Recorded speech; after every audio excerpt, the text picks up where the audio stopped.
إِنَّ هَٰذَا الْقُرْآنَ يَهْدِي لِلَّتِي هِيَ أَقْوَمُ وَيُبَشِّرُ الْمُؤْمِنِينَ. அருள்மறை அல் குர்ஆன் அயலத்தாருக்கு அருளப்பட்ட புனித ரமதான் மாதம் அருளாளனின் அருளினை பெற்றிட வான்மறை கூறும் போதனைகளை அடைந்திட மன்னர் சவுத் பல்கலைக்கழகம் இலங்கை மாணவர் ஒன்றியம் வழங்கும் வளமான வாழ்விற்கு வான்மறையின் வழிகாட்டல் நிகழ்ச்சி.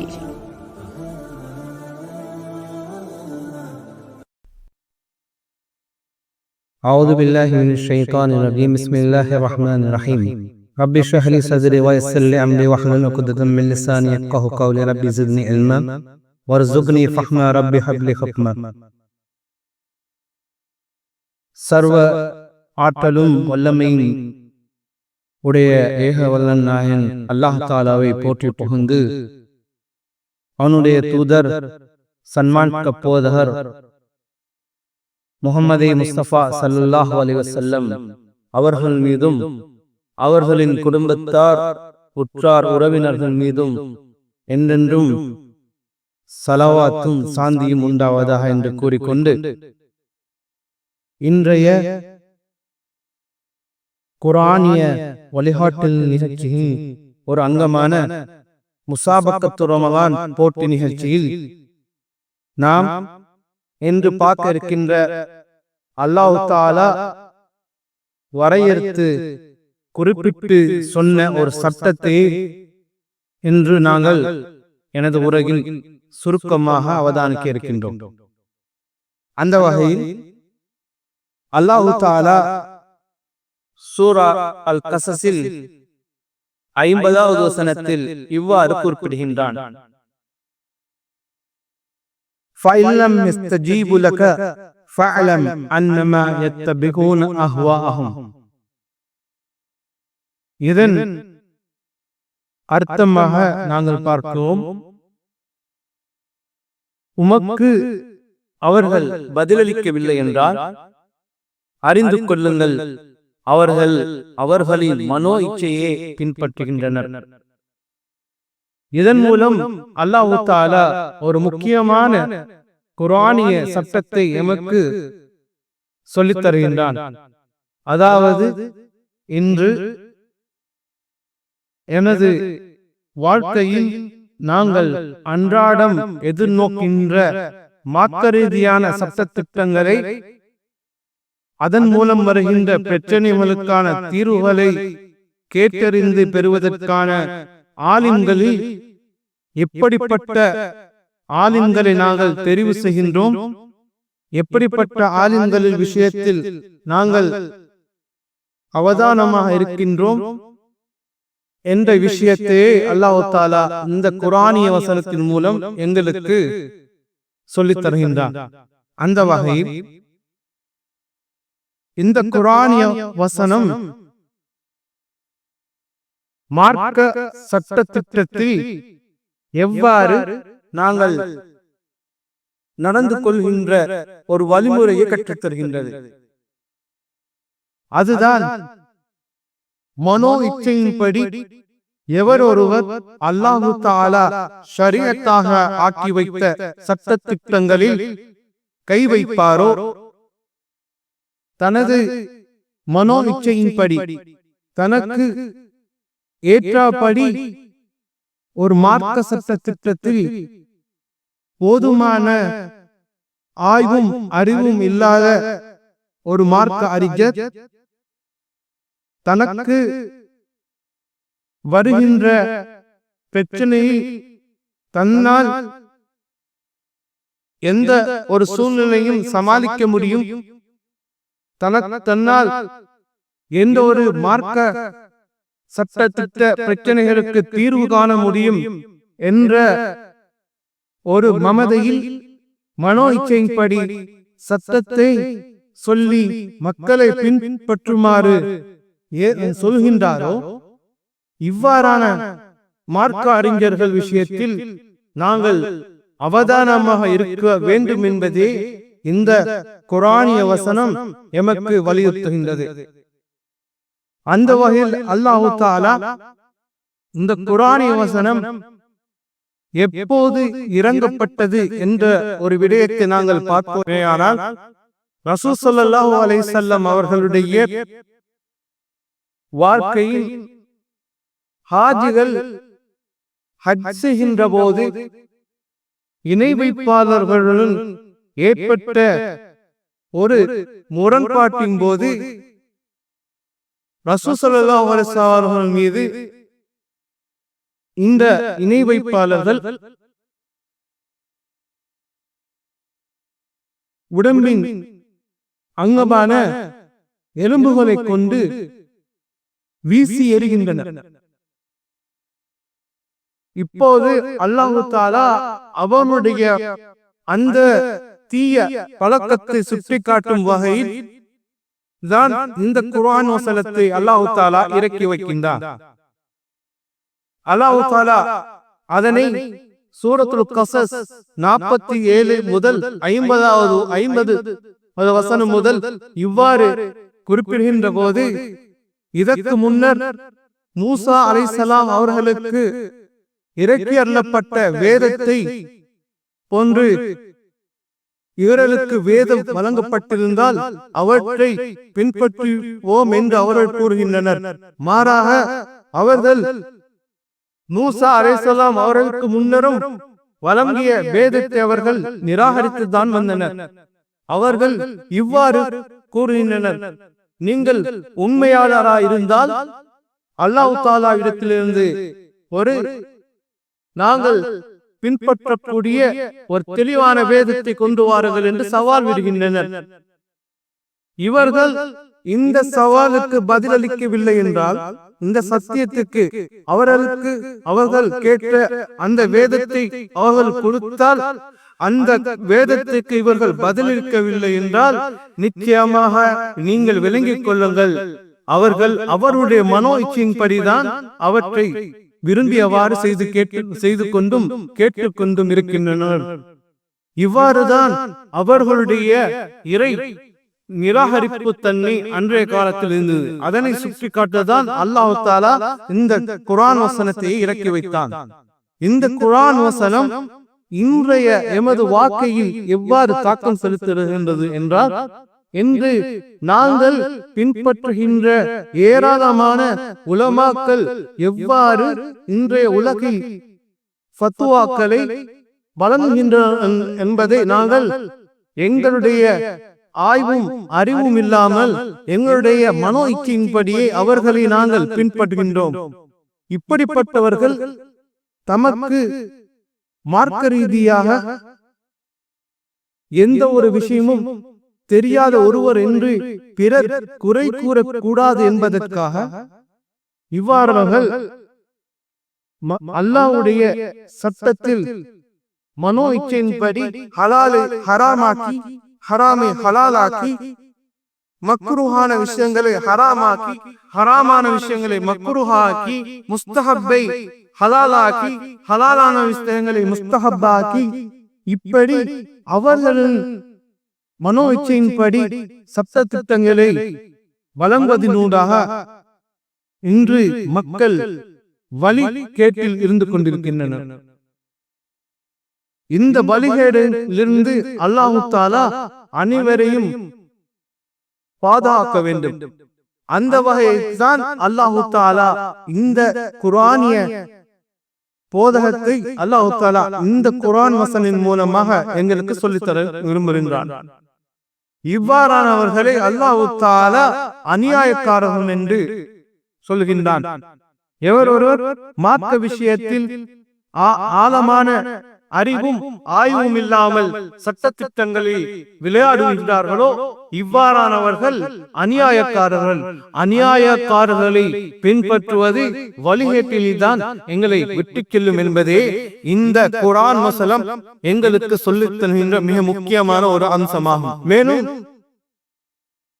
இதனை இன்னும் தெளிவுபடுத்தும் முகமாக இப்னு கய்யிம் ரஹிமஹுல்லாஹ் அவர்கள் மேலும் ஒரு குர்ஆன் வசனத்தை சுட்டிக்காட்டி சொல்கின்றார்.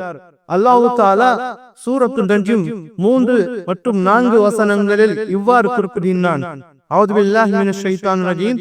வமா யன்திகு அனில் ஹவா இன் ஹுவ இல்லா வஹ்யுன் யூஹா. அவர் அவருடைய மனோ இச்சையின்படி எந்த ஒரு விஷயத்தையும் சொல்வதில்லை, நிச்சயமாக அது வஹியே அன்றி வேறொன்றும் இல்லை என்று அல்லாஹ் தஆலா குறிப்பிடுகிறான். இந்த வசனத்தின் மூலம் நாங்கள் விளங்கிக் கொள்ளோம் என்ற ஒரே ஒரு விஷயம், இரண்டு விடயங்கள். ஒன்று வஹி, இன்னொன்று மனோ இச்சையின்படி ஒரு விஷயத்தை சொல்லி காட்டுவது. அல்லாஹ் தஆலா ரசூல் ஸல்லல்லாஹு அலைஹி வஸல்லம் அவருடைய விஷயத்தில் தெளிவாக சொல்லிவிட்டான். அவர் அவருடைய மனோ இச்சையின்படி உங்களுக்கு இந்த மார்க்கத்தை சொல்லித் தரவில்லை. அவர் வஹீயை மட்டும்தான் சொல்லித் தந்தார். அவருடைய மனோ இச்சையின்படி இந்த மார்க்கத்தை ஒருபோதும் அவருடைய தோழர்களுக்கும் அவருடைய குடும்பத்துக்கும் கற்றுக் கொடுத்து போகவில்லை என்பதையே அல்லாஹ் தஆலா இந்த குர்ஆன் வசனத்தின் மூலமாக சொல்கின்றான். அந்த வகையில் மார்க்கத்தை கற்றுத் தந்த அறிஞராகிய இன்றைய உலமாக்கள் தங்களிடத்தில் வருகின்ற எந்த ஒரு மார்க்க ரீதியான பிரச்சனைகளுக்கும் தீர்வு காணும் முன் தமக்கு அந்த விஷயத்தில் ஆழமான போதுமான அறிவு ஆராய்ச்சி இருப்பதை முன் ஒரு முறை சிந்தித்து பார்க்க வேண்டும். அவ்வாறானவர்கள் மார்க்க ரீதியான சட்டத்தை அவரிடத்தில் கேட்டு வருகின்றவர்களுக்கு கொடுக்க முன்னர் அதன் ஆய்வுகளையும் அதன் அறிவு விடயங்களையும் ஒரு முறை மறுபரிசீலனை செய்துவிட்டுதான் அவர்கள் மார்க்க சட்டத்திட்டங்களை வழங்க வேண்டும். மாறாக கேட்டவுடனே தான் தன்னுடைய இஷ்டத்திற்கு மனோ இச்சையின்படி ஒருவர் சட்ட திட்டங்களை உடனே வழங்குவார் என்றால் நிச்சயமா அவரிடம் கேட்டு வந்தவரை வழிகெடுக்க செய்கின்றார். தானும் வழிகெட்டு பிறரையும் வழிகெடுக்கின்றார். இவ்வாறானவர்கள் தான் அநியாயக்காரர்கள். இவர்களுக்கு நேர்வழி இல்லை என்பதை அல்லாஹ் தஆலா சொல்லிவிட்டான். இதனைத்தான் இன்றைய ரமலானுடைய சிந்தனையில் நாங்கள் பார்த்துக் கொண்டிருக்கின்றோம் என்று இந்த குர்ஆன் வசனத்தின் முக்கியத்துவத்தை நாங்கள் பார்ப்போமேயானால் சர்வசாதாரணமாக நாங்கள் மார்க்க அறிஞர்கள் சட்டத்திட்டங்களை அவர்கள் விரும்புகின்ற வகையில் வழங்குவதை பார்த்துக் கொண்டிருக்கின்றோம்.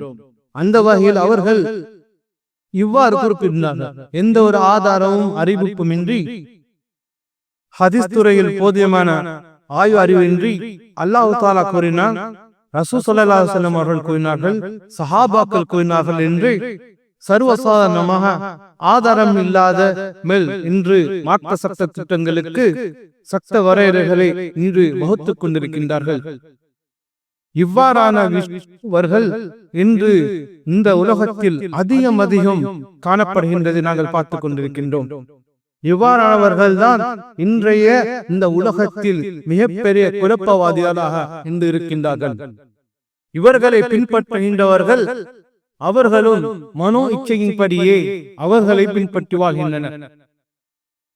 அவர்களுக்கும் மார்க்கத்தில் போதுமான தெளிவும் ஆய்வுமின்றி அவர்கள் சொன்னதுதான் வேதம் என்று, அவர்கள் சொன்னதுதான் அல்லாஹ் தஆலாவின் வாக்கு என்று, அல்லாஹ் தஆலா எந்த ஒரு விஷயத்தை மிக அவதானமாக இருக்கும்படி எங்களுக்கு கட்டளையிட்டானோ அந்த விடயத்திலிருந்து விலகி சென்று இவர்கள் தான் அவர்களுடைய வழிகாட்டல் தான் இன்று உலகத்தில் மிக முக்கியமானது என்று அவர்கள் பின்பற்றி வாழ்கின்றனர். இவ்வாறான விடயங்களில் தான் அல்லாஹ் தஆலா மிக அவதானமாக இருக்கும்படி முஸ்லிம்களாகிய எமக்கு அல்லாஹ் தஆலா இந்த குர்ஆனிய விளக்க உரையில் பார்க்கின்றோம். அந்த வகையில் இன்று இது ஒரு பிரச்சனை என்று நாங்கள் வெறுமனே சென்றுவிட முடியாது. மாறாக இது ஒரு மிகப்பெரிய ஒரு முசீபத், ஒரு முஸ்லிம் சமூகத்தில் பீடிக்கப்பட்ட மிகப்பெரிய முசீபத்தாக இருந்து கொண்டிருக்கின்றது. எத்தனையோ முஸ்லிம்கள் சர்வசாதாரணமாக மார்க்க சட்ட திட்டங்களில் ஆய்வின்றி அறிவின்றி மார்க்க அறிஞர்கள் என்ற போர்வையில் இருந்து கொண்டிருக்கின்ற பலரை பின்பற்றி வருகின்றார்கள். அவர்கள் விஷயத்தில் எந்த ஒரு தெளிவும் இல்லாமல் அவர்களை பின்பற்றும் போதுதான் அவர்கள் வழிகேட்டில் சென்று விடுகின்றனர். இவ்வாறான மார்க்க அறிஞர்களைத்தான் நாங்கள் முன்னதாக பார்த்தோம் அநியாயக்காரர்கள் என்று. அந்த வகையில் இப்னு ஜௌசி ரஹிமஹுல்லாஹ் அவர்கள் அவருடைய வாழ்க்கையில் நடந்த ஒரு முக்கியமான ஒரு அம்சத்தை குறிப்பிடுகின்றார். அதாவது மார்க்கம் ஒரு சில சந்தர்ப்பங்களில் சலுகைகளை நீங்கள் கடைபிடிக்குமாறு சொல்லிருக்கின்றது. இவ்வாறான சலுகைகள் என்ற விஷயத்தில் பல விடயங்கள் உள்ளடங்கும். இந்த சலுகை விஷயத்தில் இவர் ஒருமுறை அவரிடத்தில் கேட்கப்பட்ட மார்க்க ரீதியான சட்டத்திற்கு ஒரு சலுகையை அனுமதி வழங்கிவிட்டதாக அவர் சொல்கின்றார். அவ்வாறு சொல்கின்ற போது பின்னர் அவர் அதனை மீள்பரிசீலனை செய்யும் போது தான் வழங்கிய அந்த சலுகையான விஷயம் அந்த மார்க்க சட்டம் பிழை என்று அவருக்கு தெரிய வருகின்றது. முஸ்லிம் உம்மத்திலிருந்து தான் முஸ்லிம் மார்க்க அறிஞர்களுடைய ஏகோபித்த முடிவிலிருந்து விலகிவிட்டோம் என்று எண்ணி அதை பயந்து அல்லாஹ் தஆலாவிடத்தில் மன்னிப்பு கேட்டதாக அவர் அவருடைய வாழ்க்கையில் நடந்த ஒரு சம்பவத்தை குறிப்பிடுகின்றார். இவ்வாறான விஷயங்களில் சர்வசாதாரணமாக எந்த ஒரு பிரச்சனையும் அதில் பார்க்காமல் தான் தன்னுடைய மனோ இச்சையின்படி சொன்ன எந்த ஒரு மார்க்க சட்ட திட்டங்களை நீர்ப்பரிசீலனை செய்யாமல் அவ்வாறு நீர்ப்பரிசீலனை செய்தால் தன்னுடைய மரியாதைக்கும் பெயருக்கும் கேடு வந்திரும் என்று இன்று பல அறிஞர்கள் அவற்றை அவ்வாறே விட்டுவிட்டனர். இதனை பின்பற்றுகின்ற ஏராளமான முஸ்லிம் மக்கள் அவர்கள் பின்பற்றுகின்ற காலமெல்லாம் அந்த வழிகேட்டிலே தான் இருக்கின்றனர். அது அவருக்கு கவலை இல்லை. இவ்வாறவர்கள் தான் இன்றைய சமூகத்தின் அநியாயக்காரர்கள். இதனைத்தான் அல்லாஹ் தஆலா பித்அத் என்று ஒரு வரையறைக்குள் கொண்டு வருகின்றான். மார்க்கம் அல்லாத ஒரு விஷயத்தை இது ஒரு மார்க்கமான விஷயம் என்று அல்லாஹ் தஆலாவும் அவனது தூதரும் சொல்லாத ஒரு விஷயத்தை நன்மை என்று நாங்கள் கருதி உருவாக்குகின்ற ஒரு விஷயமாக இருக்கின்றது. அதுதான் பித்அத். இந்த பித்அத்தும் இவர்கள் போன்ற மார்க்கத்தின் தெளிவும் அறிவும் ஆய்வும் இல்லாதவர்கள் வழங்குகின்ற விஷயங்களில் வழங்குகின்ற சட்ட திட்டங்களில் தான் இந்த பித்அத் என்ற ஒரு விஷயமே இன்று உருவாகி மனிதர்களை முஸ்லிம்களை வழிகட்டின் பால் சென்று கொண்டிருக்கின்றது. அந்த வகையில் அல்லாஹ் தஆலா இவ்வாறானவர்கள் எப்படிப்பட்டவர்கள் என்று சொன்னால், இவர்களிடத்தில் திரும்ப நாங்கள் கேள்வி கேட்கின்ற போது அவர்கள் இவ்வாறு சொல்வார்களாம். அஊது பில்லாஹி மினஷ் ஷைத்தானிர் ரஜீம். அல்லாஹ் தஆலா குறிப்பிடுகிறான், பலில் இன்சானு அலா நஃப்ஸிஹி பஸீரா. மாறா மனிதன் தன்னுடைய விஷயத்தில் மனோ இச்சையின்படியே அவனுடைய விஷயத்தை செய்து கொண்டிருக்கின்றான் என்று அல்லாஹ் தஆலா குறிப்பிடுகின்றான். இந்த மனிதன் தான் இன்று மார்க்க அறிஞன் என்ற பெயரில் வாழ்ந்து கொண்டிருக்கின்ற கிருமிகள். இந்த குர்ஆனிய கோட்பாட்டின் மிக முக்கிய அழகிய உதாரணத்தில் ஒன்றுதான் இப்னு ஜௌசி ரஹிமஹுல்லாஹ் அவர்கள் அவர்களுடைய வாழ்க்கையில் நடந்த ஒரு சம்பவத்தை இவ்வாறு குறிப்பிடுகின்றார். அதாவது அவர் சொல்கின்றார், இன்று பல மதுஹபுகள் சலுகைகள் வழங்கியிருக்கின்றது ஒரு சில மார்க்க சட்ட விஷயங்களில். அவற்றில் ஒன்றை என்னிடத்தில் வந்த ஒருவருக்கு பின்பற்றுமாறு நான் முதலில் சொல்லிவிட்டேன். பின்னர் நான் அதை பற்றி யோசிக்கின்ற போது அது தவறென்று எனக்கு விளங்கியது. பின்னர் என்னுடைய ஆன்மாவிடத்தில் நானே கேட்டுக்கொண்டேன், நீ உறுதி இல்லாத ஒரு விஷயத்தில் எவ்வாறு நீ அதற்கு விளக்கம் கொடுக்க போவாய் என்று கேட்கின்றேன். ஏ மோசமான ஆன்மாவே, நீ அவதானமாக இரு, நீ கவனமாக இரு என்று என்னுடைய ஆன்மாவுக்கு நான் அதனை சொல்லிக் கொண்டேன் என்ற ஒரு விஷயத்தை அவர் இவ்வாறு குறிப்பிடுகின்றார். இதனைத்தான் என்று பல மார்க்க அறிஞர்கள் சர்வசாதாரணமாக மறுபரிசீலனை செய்யாமல் சென்று விடுகின்றனர். இவ்வாறான மார்க்க அறிஞர்கள் விஷயத்தில் நாங்கள் அவதானமாக இருக்க வேண்டும். மேலும் அல்லாஹ் தஆலா இதனை நபி அவர்களுக்கு வேறொரு வடிவத்தில் விளக்கப்படுத்துகின்றான். அல்லாஹ் தஆலா சூரா அஸ்-ஸாத் 26வது வசனத்தில் அஊது பில்லாஹி மினஷ் ஷைத்தானிர் ரஜீம் யா தாவூத் இன்னா ஜஅல்நாக கலீஃபத்தன் ஃபில் அர்லி ஃபஹ்கும் பைனன் நாஸி பில் ஹக் வலா தத்தபில் ஹவா ஃபயுதில்லக அன் சபீலில்லாஹ் இன்னல் லதீன யுதில்லூன அன் சபீலில்லாஹ் லஹும் அதாபுன் ஷதீதுன் பிமா நஸூ யௌமல் ஹிசாப். தாவூதே, நிச்சயமாக நாம் தான் உம்மை உலகத்தில் ஹலீஃபாவாக ஆக்கினோம். எனவே மனிதர்களிடத்தில் நீ சத்தியத்தை கொண்டு தீர்ப்பளிப்பீராக. உமது மனோ இச்சையை நீர் பின்பற்ற வேண்டாம். அது அல்லாஹ்வின் பாதை விட்டும் உம்மை திசை திருப்பிவிடும், வழிகெடுத்துவிடும். மேலும் அல்லாஹ்வின் பாதையிலிருந்து எவர்கள் வழியெடுத்து சென்றனரோ அவர்களுக்கு கடுமையான தண்டனை நியாய தீர்ப்பு நாளில் அவர்கள் மறந்ததின் காரணமாக இருக்கின்றது என்பதை அல்லாஹ் தஆலா சூரத்து ஸாத் 26வது வசனத்தில் குறிப்பிடுகின்றான். இதன் மூலம் நாங்கள் என்ன விளங்குகின்றோம் என்றால், மனோ இச்சையை பின்பற்றாமல் அல்லாஹ் தஆலா எதனை எமக்கு ஏற்று வாழும்படி கட்டளையிட்டிருக்கின்றானோ, இவற்றையெல்லாம் விட்டு தவிர்ந்து வாழும்படி கட்டளையிட்டிருக்கின்றானோ அதன்படியே எங்களது வாழ்க்கை முறையை அமைத்துக் கொள்ள வேண்டும் என்பதே இந்த குர்ஆனிய வசனம் எமக்கு சொல்லும் பாடம். அந்த வகை அல்லாஹ் தஆலா இந்த வசனத்தை மேலும் வலு சேர்க்கின்றான். இந்த ஆயத்துகளின் மூலம் நாங்கள் சுருக்கமாக விளங்கிக் கொள்ள வேண்டிய இரு முக்கியமான விடயங்கள் தான் மார்க்கத்தில் முரண்பாடான ஷரியத் சட்டங்கள் வருகின்ற விஷயத்தில் அவதானமாக இருப்பது. மற்றொன்று, மனோ இச்சையின்படி எந்த ஒரு மார்க்க சட்ட தீர்ப்புகளையும் வழங்காமல் இருப்பது.